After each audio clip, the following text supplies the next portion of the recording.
এই কামটোৰ বিষয়ে আপুনি কি ক'ব?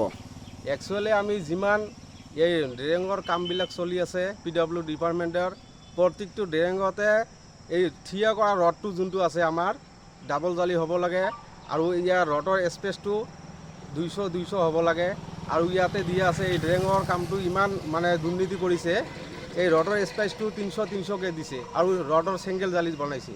আজি আমি কৃষক মুক্তি সংগ্ৰাম সমিতি এইটো কামৰ কাৰণত ইমান দুৰ্নীতি কৰিছে আৰু ইয়াৰ কাৰণত আমি দাবী জনাইছোঁ যাতে আমাৰ এষ্টিমেট মতে আৰু এই PWDৰ আমাৰ কমপ্লিট ড্ৰেইংটো যাতে সঠিক নিয়ম আৰু ভালকৈ হ'ব লাগে।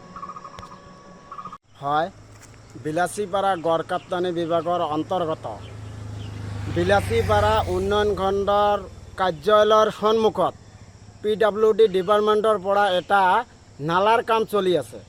এই নালাৰ কামটোত ব্যাপক দুৰ্নীতি আৰু অনিয়ম সংগঠিত কৰি আহিছে। আমি বাৰংবাৰ দাবী উত্থাপন কৰি আহিছিলোঁ।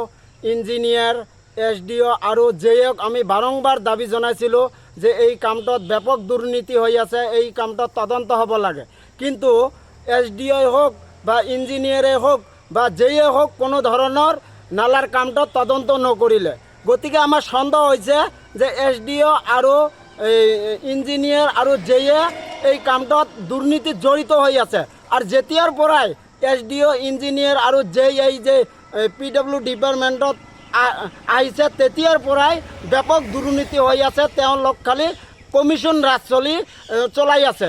তেওঁৰ কামৰ অভিযোগ দিয়াৰ পিছতো কোনো ধৰণৰ গুৰুত্ব নিদিয়ে।